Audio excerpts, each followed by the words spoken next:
Welcome to ASMR TirarADeguello. Are you hoping to calm your mind, relax your body, or experience ASMR? Dr. Andrew Michaels is here to help you. Today, even though Dr. Andrew Michaels knows something strange is going on, not even he is prepared for what he's about to discover.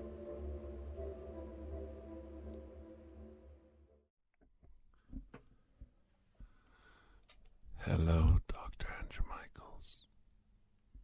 Yes, I am an octopus, for lack of a better term. The word I would use to describe my race and myself.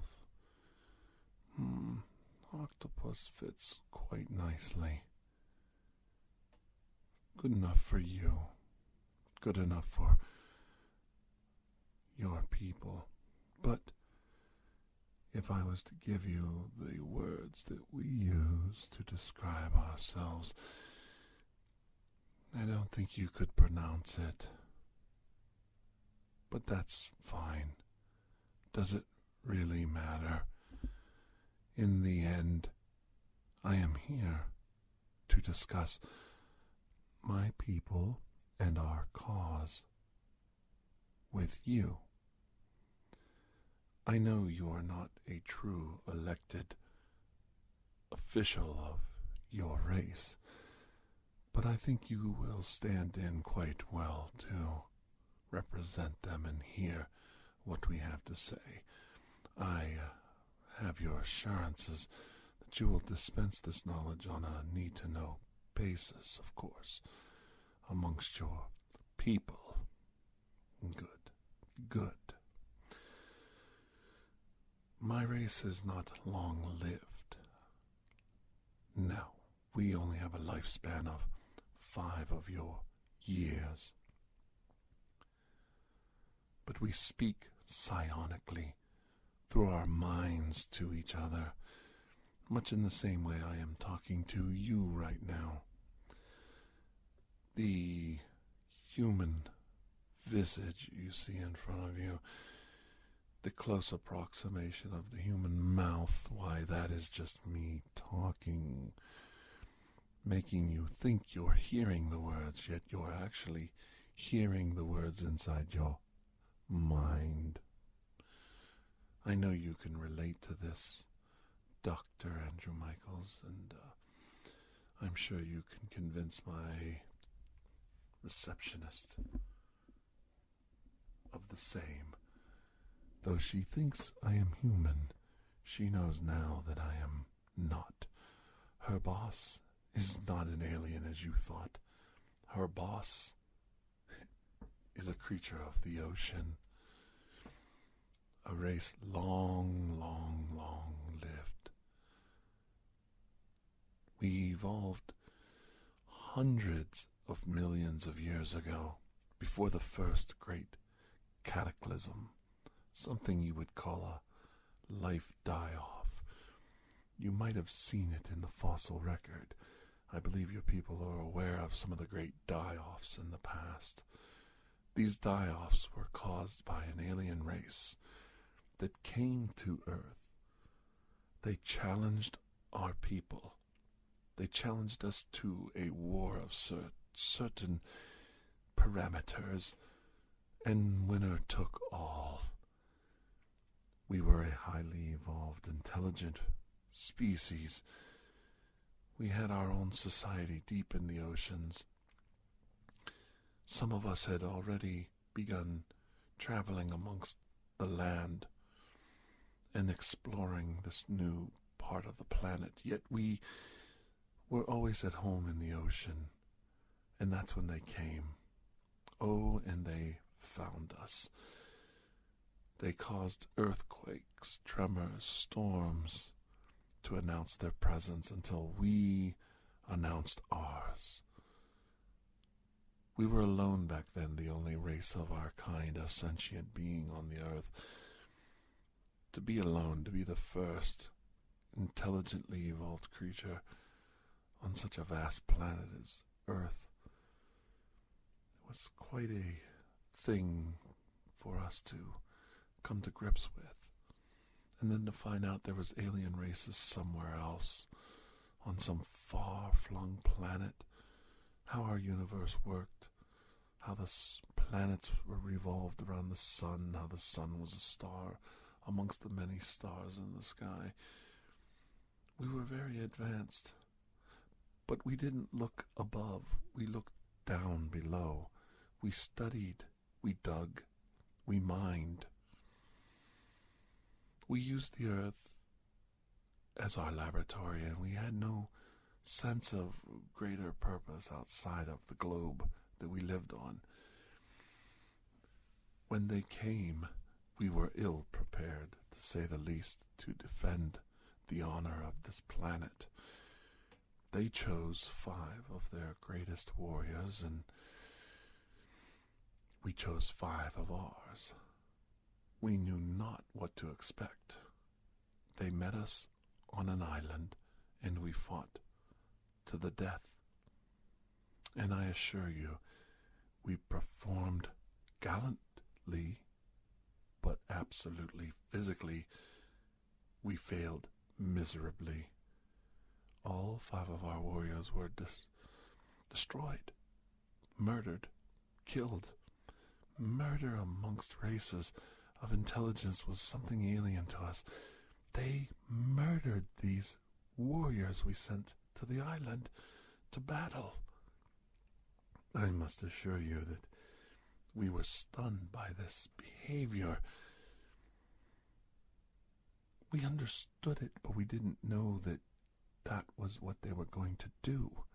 I don't know if you can understand that. I'm trying to relay these messages. A race of sentient beings. Yes, we ate food. Yes, we murdered other animals for food sources. But you don't kill another sentient being, another intelligent creature. Something with self-awareness. That was such an alien concept to us. And in many ways it still is. Our proud race has a very low incident record of homicide, unlike your own. We didn't understand the concept, even with the rules spelled out before us. And as we were mourning the 5 that were murdered, they landed. They landed by their own rules. They had won, and they could land their vessels and collect the materials that they wanted for their galactic trophy room, their galactic zoo. They poisoned our planet with microbes and viruses and bacteria that we weren't prepared for. There was a great die-off after they left. Almost all life on the planet Earth died off. Being that we were so far removed deep in the ocean, we were able to survive. But even our population was exposed to some degree because we didn't know about microbiology. We brought the bodies back. The caretakers, the loved ones of those deceased, were all contaminated by these microbes, this microbe invasion they left behind. We realized it, and in time we stopped it. The contamination was held, quarantined, if you will, and our people survived. But it was a horrible lesson learned, and we waited, and we trained, and we taught our children that they were going to return someday to punish us further if we were not ready to fight. We developed a warrior race, an offshoot of our population, trained to use the great camouflage and imitation tricks that our ancestors taught us. And we passed them on from one generation of our people to the next. Our minds always absorbing the lessons of the past, the memories, why soon we found ourselves lost in this fear of a future coming combat. We realized we had lost our culture. We had lost our love for art, for each other even, breeding our children to be warriors, not scientists, not artists, not miners, not jewelers. You would like our homes. They are so starkly decorated, but have the most beautiful jewels in them. We like bright and shiny things, and we admire the women of your planet that wear diamonds on their fingers and rubies and emeralds. It's quite exquisite that we have something we share, such a little thing we share in common with each other.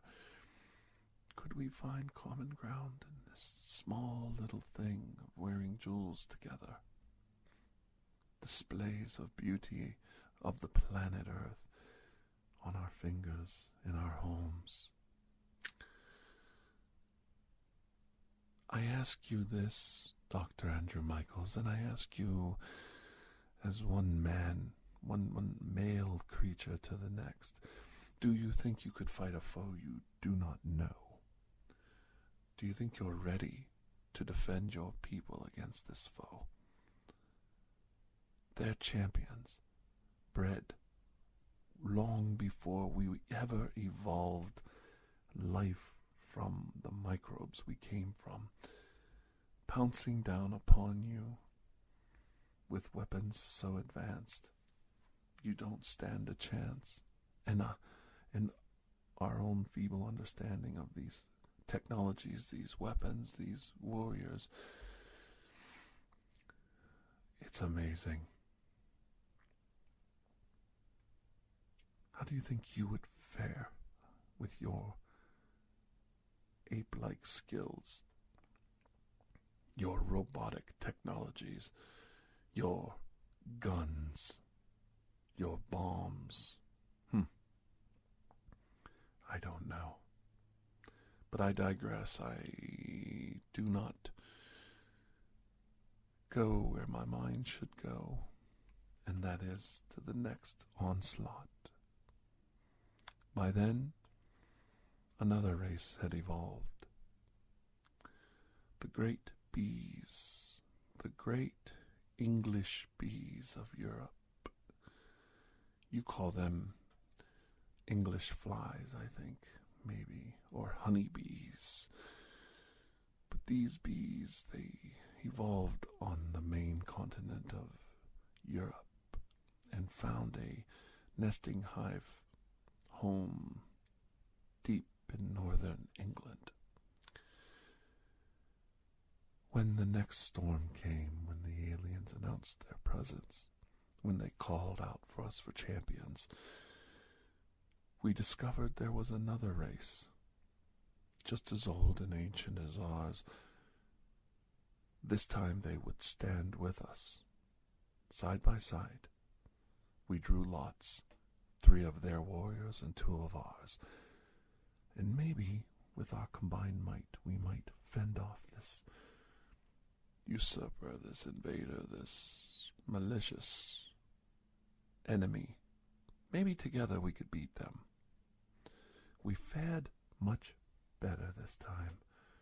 1 of the bee warriors and 1 of the octopus survived, but we were utterly defeated.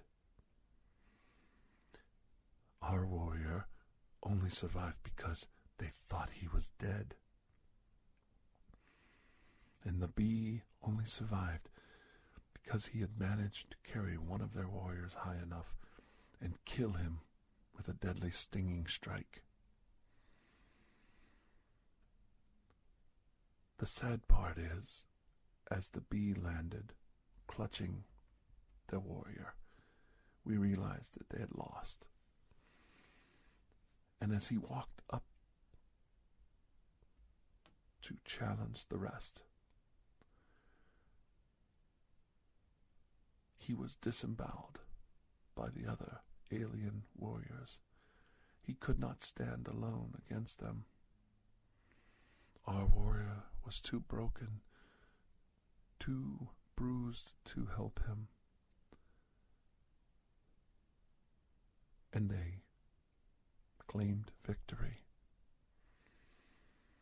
They struck across our planet, stole the life forms for their museums, their trophy rooms, their world, and they left again, left us with nothing but a hollowed out planet, covered in disease and pestilence, all remaining life forms dying.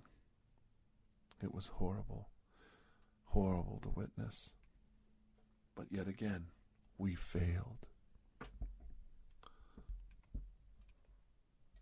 The third time the aliens came, things did not improve. Things became worse for us. By this time, there was a third race. A humanoid cat. A true warrior race had evolved on the planet. Unlike the hive mind of the bees, unlike the duplicitous, hidden nature of the imitators like us, the cat warriors were a true and honorable race of humanoids. They do not look much like you, more like a humanoid cat. I'm sure you're not familiar with them. And they were deadly. Every part of their life had evolved to kill these alien life forms, and they despised them beyond belief. They were single-minded in their purpose. There was nothing but evil intent in their heart. All they wanted to do was seek revenge and kill those who had destroyed their ancestors in the past. They had a tribal memory of them coming down and ravaging the planet, and they were set to seek revenge.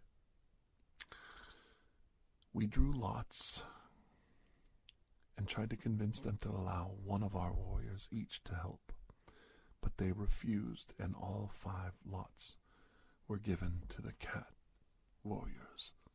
They faced off against the alien invaders, and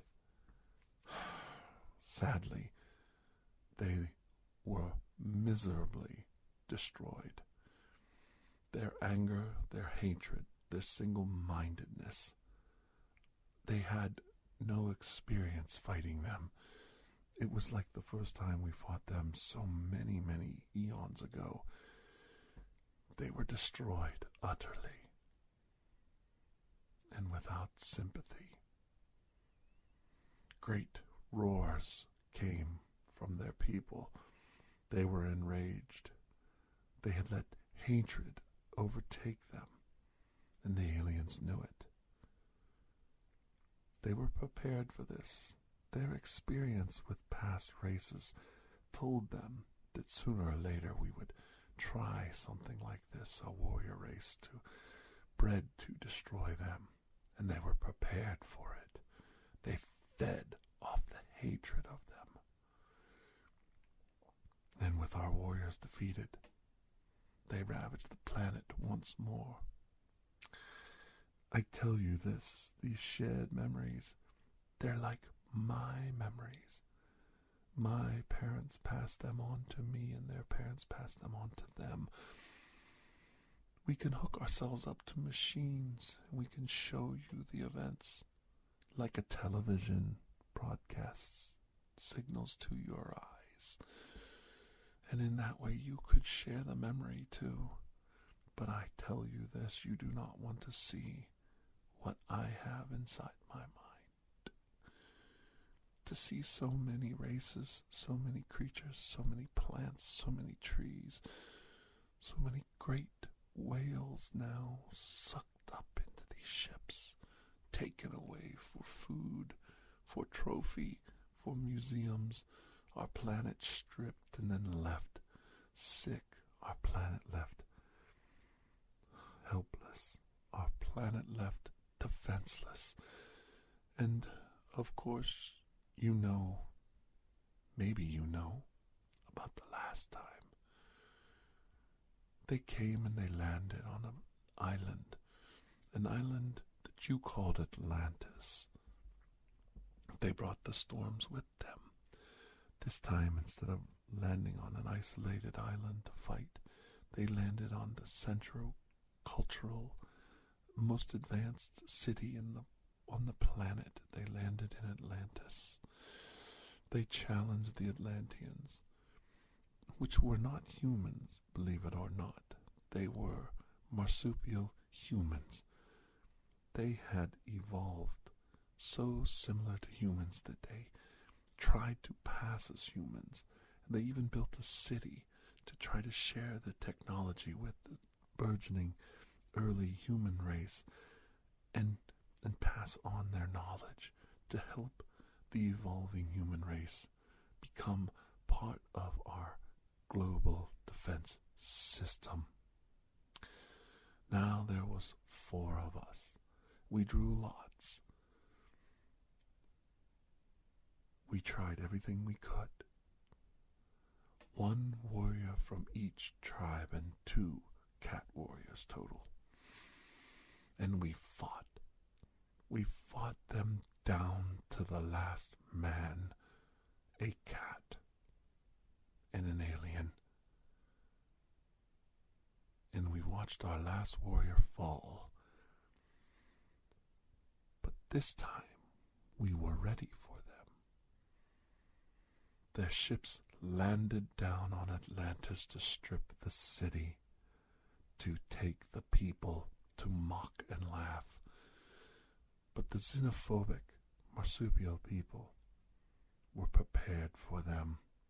They had long hidden themselves from everyone, and they were waiting, oh, were they waiting, and they detonated a doomsday device that swamped the entire city, destroyed one of the alien ships, and sucked it deep down into the ocean. We didn't win, but they didn't win either. This time we fought back with the weapons developed over 1,000,000 years of time.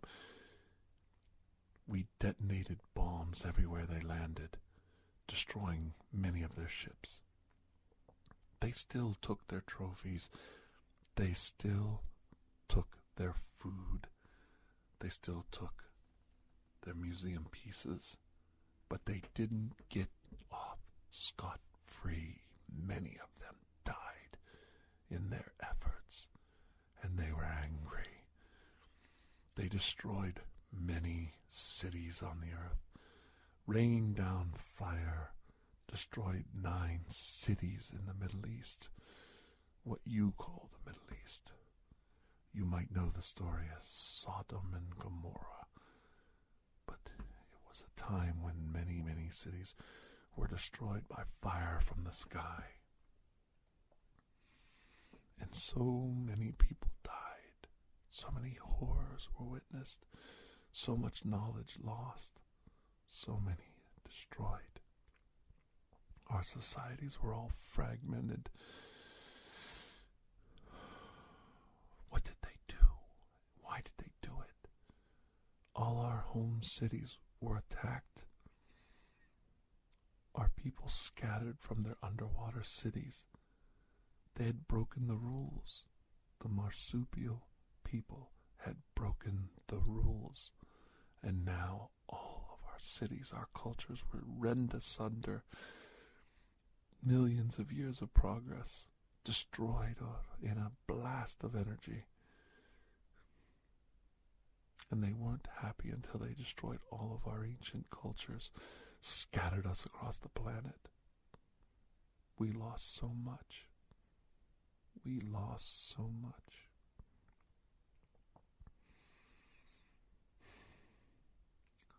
And now I come to the present. There are 5 of us. The octopus, the marsupial, the cats, the bees, and you, the apes. You humans, you primates. It's time for you to join us. 5 against 5. Evolutionarily speaking, this is our best chance to defend the planet when they come, and they are coming.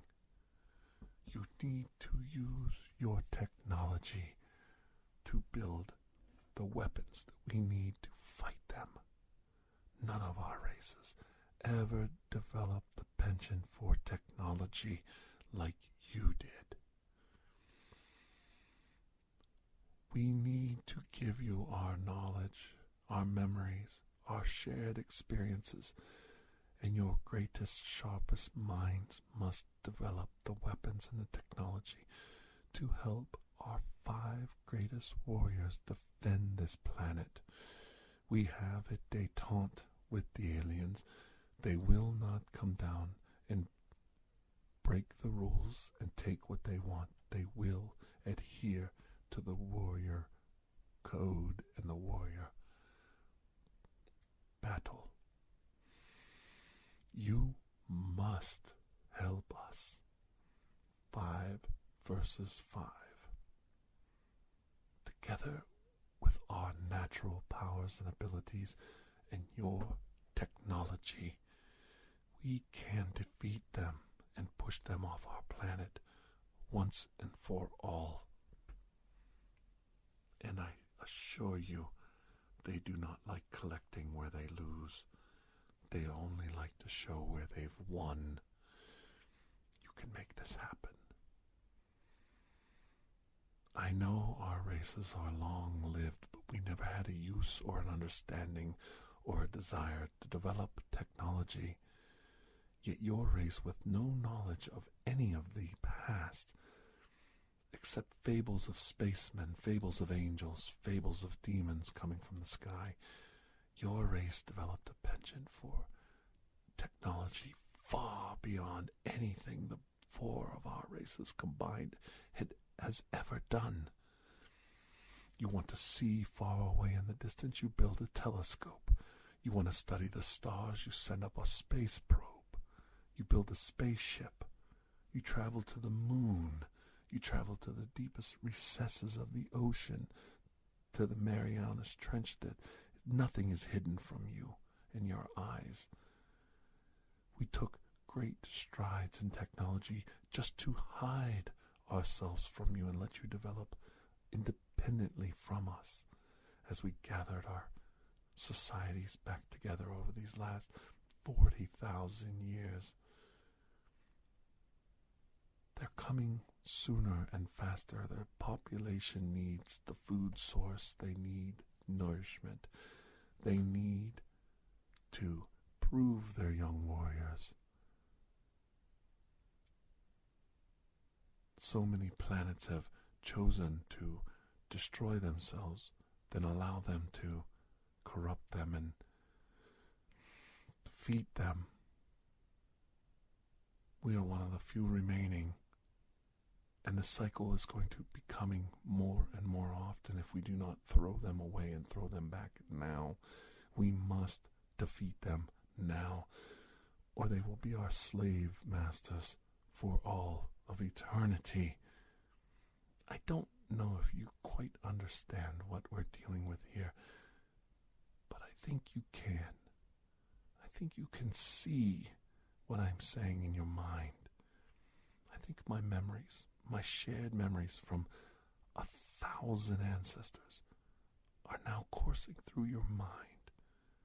Your imagination seeing Atlantis toppling, our underwater city toppling, the lost city of Australia, Asia, England, all being pushed deep into the recesses of the ocean. I think you can see these things in your mind, and I think you could see that there is hope in numbers. We've been waiting for someone to ascend, and you, the primates, have ascended. And then you've ascended in a most spectacular way. Our scientists will work with yours, and maybe, just maybe, we can put together a plan to defeat them. But we must follow the rules. And only 5 of our greatest warriors can go in there on that island and fight back. Do you wish to join us, Dr. Andrew Michaels? Do you think your people will listen? Do you think your scientists will help us? And most of all, I ask you one simple question. Do you, human beings, love your children like we do? Because if you do, you need to be very, very, very afraid right now. Because the end is here. This is the apocalypse.